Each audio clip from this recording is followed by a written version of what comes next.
Yo, welcome to an episode of Superkick Podcast. Let me make sure I turn this mug down so it won't be crackling. I'm your host, Ringside P. I'm currently watching Monday Night Raw, but I gotta catch up from Friday, some other stuff like that, some pressing topics on my mind. I want to get it out to you guys. So, before we get started, make sure you guys like, subscribe, share, comment, give me feedback. Check out the real shorts, TikToks, Superkick store, Spotify, all those great things. Let's get into it then, right? The Women's United States Championship. What is next for that title? How do we put a spotlight on that title to make it feel like it's important? Well, I was so happy when Chelsea Green won the title. They had a tournament for the title, and it was a great thing. And then they didn't put any opponents for the Chelsea Green for her to fight besides Michin. We kept seeing it over and over again. And then it ran it through with Zelina Vega over and over again until Zelina Vega wins. And now we're here. And possible opponent for Zelina Vega is Julia. And I think I'm looking forward to that, I'm thinking Julia might win. This might be a push for Julia. But I hope this isn't just like the ceiling for her. The United States Women's Championship that's it for her, and that's nothing else, and she can't move past that, ascend past that, right? But should SmackDown take a page out of Raw or take a page from the women's IC title and use some veterans like Becky Lynch and possibly Bayley to come back and try to make that title feel more prestige and make it feel important? I don't want to throw a shot at Lyra Valkyria because she did a great job winning the title, but also they didn't get her any opponents either, So what do we do with the United States title for the women?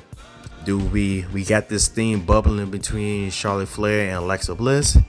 Do they turn their attention to that? We got the Queen of the Ring tournament. I don't think Alexa's gonna win her match. I think Charlotte might interfere, and then we got that going on.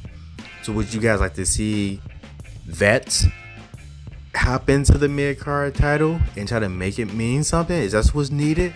Should we have some open challenges for the women's mid-card titles, or just can't go wrong with those storylines, So what is the best possible storyline for the Women's United States Championship? Let me know what we can do to make that feel important. That's what I'm looking for. Alright, let's get into Super Kicks of the Week. The superstar who had Super Kicks of the Week, Cody Rhodes. And maybe I'm just biased because I like Jordan, but he had the Jordan 3 Zone Wear Airs, rocking those Friday night. Am I a big fan of the colorway? Not really, but he put it together nicely. I like what people do, But and I didn't see nobody else really stood out to me with good kicks that week, But if you guys had someone else that had good dope kicks besides Cody Rhodes with the Jordan 3s Rare Air, did you get these? How is the sneaker market today? I feel like maybe 2 years ago, trying to get a pair of Jordans off the sneaker app was like a penny in a haystack type of thing, it was just almost impossible, to get one. So many bots and stuff like that, but has it changed? I feel like I was able to get those Kobe's, the Kobe's recently. But maybe it's getting a little bit easier. But is it getting easier for you guys? Do you guys get these Jordan 3s? Do you guys like them? Let me know. Comment below. And let me know who else has some dope sneakers. Maybe I missed someone. Let me know. Alright, man. Y6. I need to know, what is the payoff for the Y6? Right?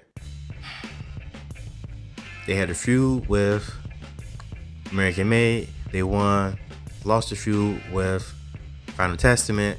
They're on SmackDown. Haven't seen them in forever. Finally get the chance to see them again. They pop up in the tag team division. And they're here to restore some type of order or stop people from being mean to each other.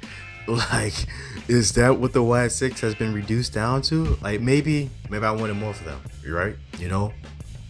Maybe I thought there could be this more type of chaos. And I mean, they were kind of causing chaos in the tag team division, but I don't like how they're going about it, right? They're putting tag teams up to try to take them out one by one. So we had one tag team go against them recently, Motor City Machine Guns. They lost. So next, who's the DIY? There's gonna be Profits. Gonna be another team. Till they get to the Profits, or a faction till they get to the Profits for the tag team championships. Like, is that the payoff for the Y6? Is to win the tag team championships? Like, I don't know, man. I just thought they'd be more relevant. Or had to have a bigger presence on the roster than that. I don't know. Do you guys like this? Like, what is up with the Y6, man? Did like the hype kind of like die down? Are they being wasted? Like, I don't know. I don't know what more they can do with them like this. Like, they don't. It's a faction of like a big faction, and in comparison to anyone else on SmackDown, there's no other faction that can rival the YSS because they just have sheer numbers, and just doesn't line up right. I don't know what the payoff for YSX is. Do we even get to see Uncle Howdy as like a world champion or a mid-card champion? What is the big thing? When is this big moment going to happen for the YSX? What do you guys think, man? What are they going to do with Ryan Killens? He's back. He shaved his head all crazy. He has a new personality. I'm not going to call him a gimmick, but a new personality. It looks like he has split personalities. He's talking to himself. I don't want him to be the crazy man. That's what I don't want him to be. And it kind of reminds me of the movie Split.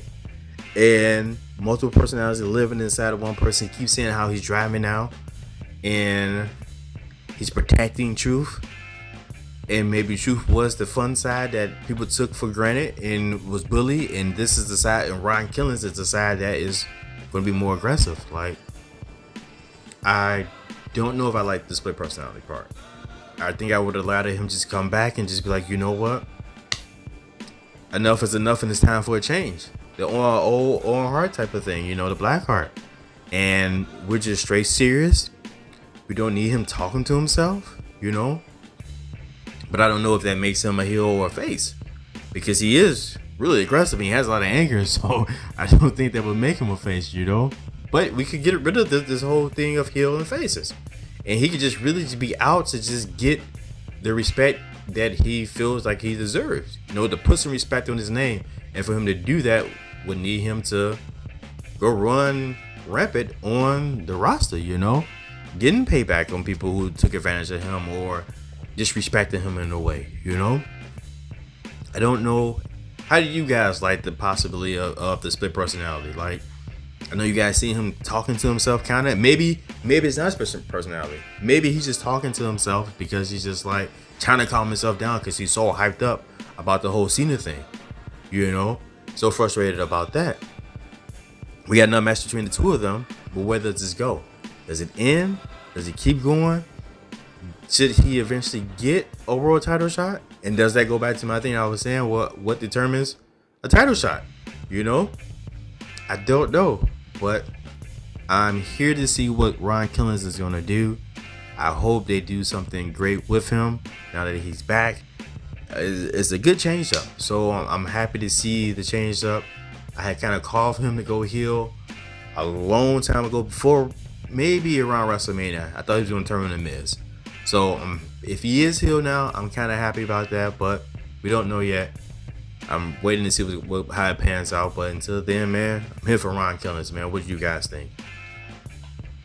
All right, last topic for this episode of Superkick Podcast is, how is John Cena doing with Ruin Wrestling? Is he doing a good job? Is he doing a terrible job? Like, I enjoyed that we finally got some insight into his plan to ruin wrestling. And it seemed like it took a minute and they decided to fill in any loopholes into the story, right? And he looked at it and he said, yo, I knew I can make it to the Royal Rumble. If I didn't make it to the Royal Rumble, I knew just by seniority, I can get into the Elimination Chamber. And then once winning the Elimination Chamber, I knew that Cody was focused on the final boss. And that it gave me an opportunity for a match with an opponent that he couldn't even dream of having, caught him off guard, and that is great. You know, like it kind of allowed him to step aside from the whole Rock Travis Scott thing. That it's like, you know what, I'm not really aligned with them. I just saw opportunity. I seized my opportunity. I'm kind of doing this solo again, and that was cool. They kind of fill in that part, and if we want to believe it, it is what it is. But at least they kind of circle back into it and kind of like touched on the subject, right? So, we got some opponents that he got to run through his farewell tour. You want to see Cody Rhodes again? We got CM Punk. Now they're champions. We got a match with R-Truth. You know, will he see Roman again though? Will he see Roman again?